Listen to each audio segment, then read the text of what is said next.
The 1970s were a breeding ground for unfiltered cinema that defied the rules.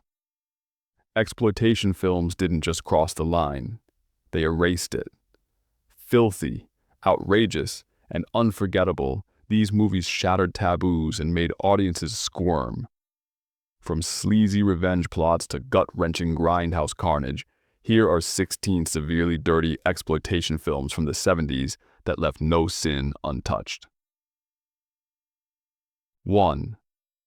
The Last House on the Left, 1972.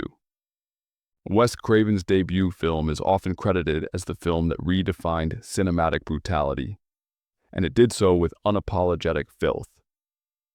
The Last House on the Left is a raw, unrelenting nightmare about two teenage girls kidnapped, tortured, and murdered by a group of sadistic criminals. But the real horror unfolds when the killers unknowingly seek shelter at the home of one of their victims' parents. Shot on a shoestring budget and soaked in grainy realism, the film isn't just violent, it's nauseating. The infamous tagline, "To avoid fainting, keep repeating, it's only a movie," wasn't marketing fluff. Audiences were shaken. Censors in several countries demanded cuts, and some outright banned it. Craven blended art house psychological horror with exploitation grit. The tonal whiplash, jarring comic relief amid unspeakable violence, left viewers off balance. And that was the point. It wasn't just a movie, it was a provocation. For some, it was too much. For others, it was genius. But no one left unaffected. Craven would go on to become a horror icon, but this was his dirt-smeared declaration that cinema could, and would, go to darker places. 2. Ilsa, She-Wolf of the SS, 1975. Ilsa, She-Wolf of the SS, is arguably the most controversial entry in the Nazi exploitation subgenre, a vile branch of cinema even the grindhouse crowd approached with caution. Set in a sadistic Nazi medical camp, the film follows Ilsa, a busty commandant who uses torture to conduct horrific experiments on prisoners. The movie thrives on shock and sleaze. There's barely a moment without some depraved act of violence, nudity, or humiliation. It's an equal opportunity offender, insulting historical memory, medical ethics, and basic human decency. But for exploitation fans, that's exactly the draw. Ilsa is both monster and fetish object, played with snarling charisma by Diane Thorne. Her over-the-top dominance and cruelty became legendary in grindhouse circles, spawning several sequels and international bans. Critics loathed it. Feminists protested it. Historians denounced it. But audiences flocked to see how far it would go, and it went all the way. What began as a low-budget sleazefest became one of the most enduring and disturbing icons of dirty cinema. 3. Thriller, A Cruel Picture, 1973. Also known as They Call Her One Eye, this Swedish revenge flick is a brutal entry into the rape-revenge subgenre, and perhaps one of its grimiest. It follows a mute woman kidnapped, addicted to heroin, and forced into prostitution. She eventually trains in martial arts and firearms to exact gory revenge. The film's pacing is strange. Long, quiet stretches of silence and slow motion broken by sudden graphic violence and hardcore inserts that shocked even seasoned grindhouse fans. Director Bo Arnivebenius wasn't making a feminist statement. He was making an exploitation cocktail of trauma, porn, and vengeance. Banned in multiple countries and censored in others, Thriller was still influential. Quentin Tarantino called it a direct inspiration for Kill Bill. But even with its cult following, the film's dirtiness is what people remember most.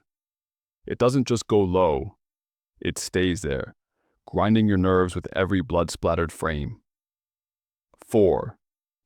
Bloodsucking Freaks, 1976. If, The Last House on the Left was gritty realism.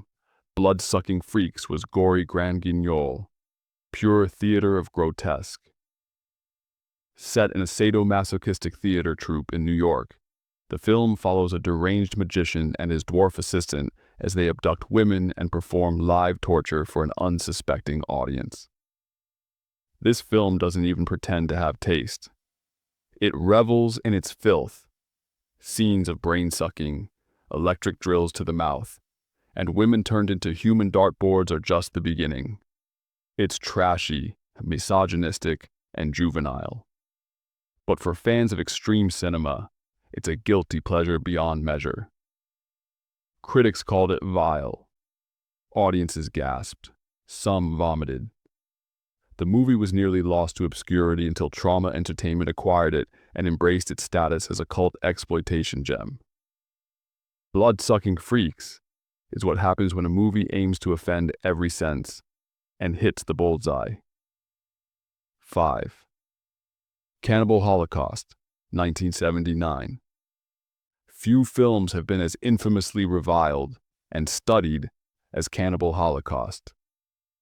Directed by Ruggero Deodato, this Italian exploitation horror film masquerades as a documentary about a missing film crew in the Amazon jungle. But when their footage is found, what unspools is one of the most appalling tapestries of cinematic savagery ever committed to film. The movie features staged scenes of rape, torture, and dismemberment that were so convincingly shot, Deodato was arrested and accused of making a snuff film. To clear his name, he had to prove his actors were alive. And that wasn't the only controversy. Real animal deaths, shown on screen, led to international bans and lifelong boycotts from animal rights groups. Despite its raw filth, some praised it as a critique of Western imperialism and media sensationalism. But most couldn't see past the stomach-turning violence. Cannibal Holocaust remains a grotesque paradox, a filthy exploitation film with an unexpected intellectual edge and a disturbing legacy that won't die. 6. Women in Cages, 1971. The women in prison subgenre of exploitation cinema exploded in the 70s, and Women in Cages is one of its dirtiest, sleaziest cornerstones. Produced by Roger Corman and shot in the Philippines, this film features sadistic guards, endless nudity, and enough beatings, showers, and catfights to fuel a dozen grindhouse reels. Pam Grier stars as the wicked warden Alabama, who subjects female inmates to all manner of perverse punishment. The story barely matters. Women are thrown in cages, electrocuted, abused, and exploited for the audience's grim entertainment. Women in Cages is less a movie and more an endurance test of softcore misery. It's relentless in its exploitation of the female form, and yet, through its over-the-top antics and grindhouse charm, it's become iconic. Though panned at the time, it became a cult favorite, especially after Quentin Tarantino named it one of his top influences. It's dirty, cruel, and unforgettable. 7. The Sinful Dwarf, 1973. The Sinful Dwarf is what happens when you toss fairy tale imagery into a pit of depravity and light it on fire. This Danish film centers on a grotesque dwarf named Olaf, who lures young women into captivity under the guise of offering them boarding. Once trapped, they're drugged, imprisoned, and forced into prostitution for a seedy client base. Olaf is the stuff of nightmares, cackling, manipulative, and utterly revolting. The tone is grim, the pacing glacial, and the imagery unforgettable in all the worst ways. Critics dismissed it as low-grade sleaze. Even among exploitation fans, it's considered bottom of the barrel. Yet, The Sinful Dwarf has earned cult status for how unapologetically filthy it is. It doesn't just exploit, it wallows. With grotesque puppets, bizarre musical numbers, and disturbing content. The film is so bizarrely tasteless it becomes hypnotic. You won't find it on any essential cinema list, but among grindhouse junkies, it's legend. 8. Fight for Your Life, 1977. Fight for Your Life is one of the most racially charged, offensive, and violently dirty exploitation films ever made. It tells the story of a black family held hostage by a trio of escaped convicts, including a sadistic white supremacist who unleashes a torrent of racial slurs, degradation, and abuse. The film doesn't pull punches. It throws them directly into the audience's gut. Every line of dialogue is meant to provoke, inflame, or offend. The villains are so cartoonishly vile they make your skin crawl, and yet the family's slow-burn revenge is cathartic and explosive. Banned in the UK for decades and largely ignored by mainstream critics, the movie found new life on home video where its sheer audacity earned it cult fame. It's a dirty mirror reflecting America's ugliest truths. Fight for Your Life is not for the faint-hearted. But for those who endure it, it's one of the rawest revenge stories ever burned into celluloid. 9. Love Camp 7, 1974. Before Ilsa, She-Wolf of the SS, there was Love Camp 7, the film that opened the floodgates of Nazi exploitation. Made on a budget as threadbare as its morality, the film is set in a World War II-era concentration camp where women are kidnapped and subjected to psychological torture, physical abuse, and slavery under the guise of wartime interrogation. The film's premise is deeply offensive, its execution shamelessly exploitative, and its moral compass non-existent. Critics and historians denounced it for trivializing war atrocities for titillation.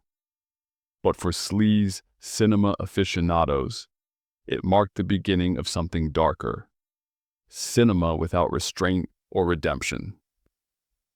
Banned in multiple countries and still banned in the UK today, Love Camp 7 is infamous for pushing the limits of what even exploitation audiences could tolerate. It's barely a movie by traditional standards, more a vehicle for sadistic fantasies wrapped in a flimsy war plot. Yet, its legacy looms large. It sparked a wave of similarly styled women in war prison films, each more depraved than the last. Dirty doesn't even begin to describe it. Love Camp 7 is the blueprint for cinematic degradation. 10. Poor Pretty Eddie, 1975. Poor Pretty Eddie is a weird, filthy collision of Southern Gothic, backwoods horror, and grindhouse sleaze. The plot follows a black nightclub singer whose car breaks down in a racist redneck town. She's taken in by a faded lounge singer and her psychotic, Elvis wannabe boyfriend Eddie, who quickly turns her stay into a living hell of imprisonment, assault, and psychological terror. The film plays like a fever dream soaked in filth, with imagery that's both dreamlike and disgusting. Eddie is repulsive yet magnetic, and the decaying southern setting adds a layer of rotting Americana to the already nauseating atmosphere. Despite its repugnant themes, the film has gained cult recognition for its bold mix of exploitation grit and art house surrealism. It's shocking, dirty, and disorienting. A film that crawls under your skin and stays there. Poor Pretty Eddie isn't easily categorized. It's part horror, part psychodrama, part cultural critique, and all sleaze. 11. Lady Coco, 1975. On the surface, Lady Coco might seem like a simple blaxploitation flick, but underneath its stylish funk lies a gritty, dirty undercurrent of betrayal, revenge. Starring Lola Falana, the film follows a beautiful woman in protective custody as she prepares to testify against her gangster ex-boyfriend. But nothing goes as planned. While the film is layered with genre trademarks, funky music, flashy outfits, and over-the-top villains, It also delves into themes of racial tension, misogyny, and power. The violence is sudden and brutal, the scenes lurid and unapologetic. Unlike other films on this list, Lady Coco disguises its exploitation under a veneer of glamour. But make no mistake, it gets down and dirty in the best grindhouse tradition. Its portrayal of women in danger, racial injustice, and systemic corruption strikes harder than expected.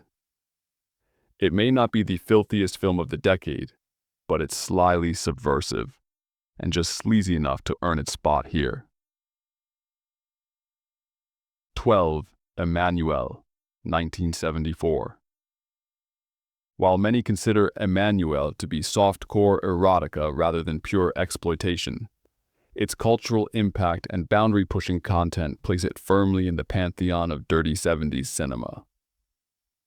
Directed by Just Jekin and based on a French novel, the film follows a diplomat's wife who explores her in Bangkok through increasingly taboo experiences. The film is drenched in exoticism, sensuality, and voyeurism. What makes it exploitation is not just its content, but how that content was sold. Posters promised audiences they'd see something they couldn't forget, and theaters delivered with orgiastic scenes, non-consensual encounters, and boundary-blurring acts of desire. Emmanuelle walked a thin line between art-house erotica and softcore sleaze, and for some, it crossed it entirely. It was banned in several countries and edited heavily for others. But it became a phenomenon, spawning numerous sequels and launching a genre of European erotic films aimed at bored housewives and curious cinephiles. Its legacy is complicated, but undeniably dirty. 13. Sweetback's Bada Si, Song, 1971. Melvin Van Peebles' Sweetback's Bada Si Song wasn't just a cultural bombshell. It was a visceral, dirty explosion of rage and rebellion.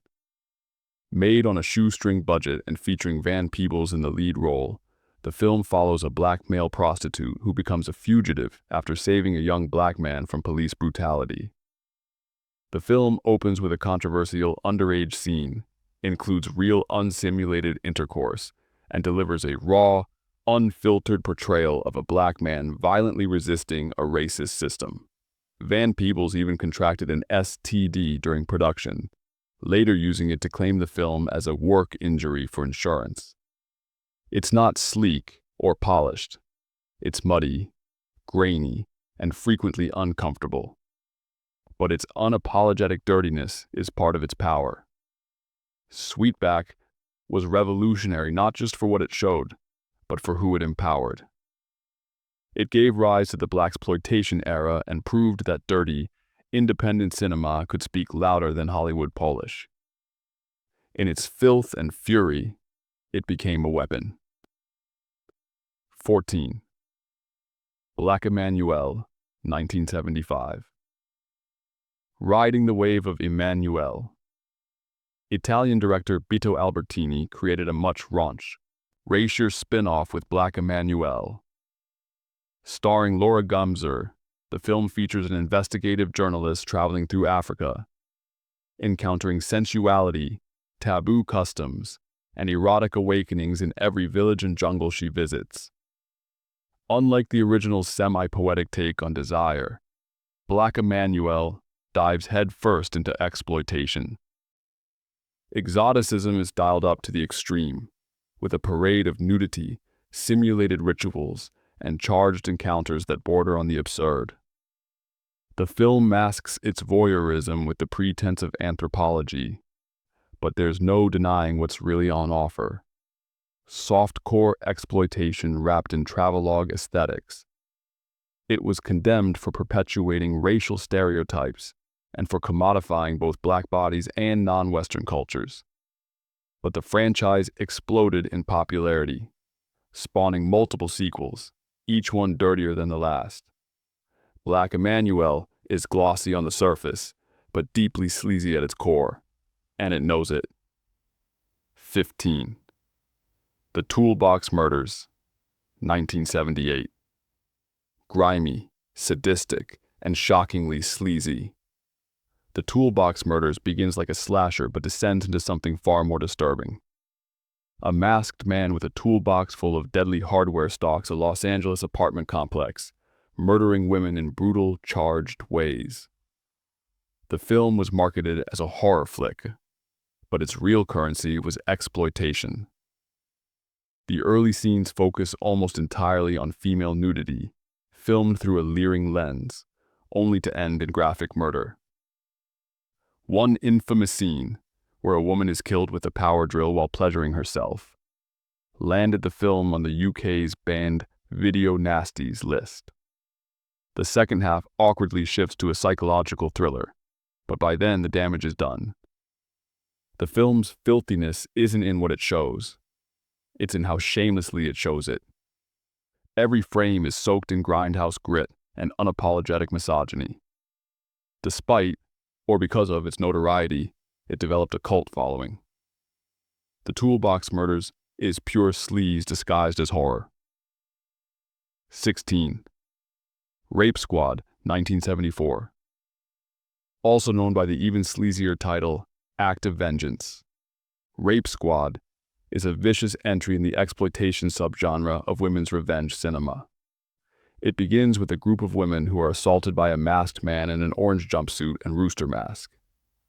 When the police dismiss their cases, they take matters into their own hands, forming a vigilante gang to fight back against rapists and predators.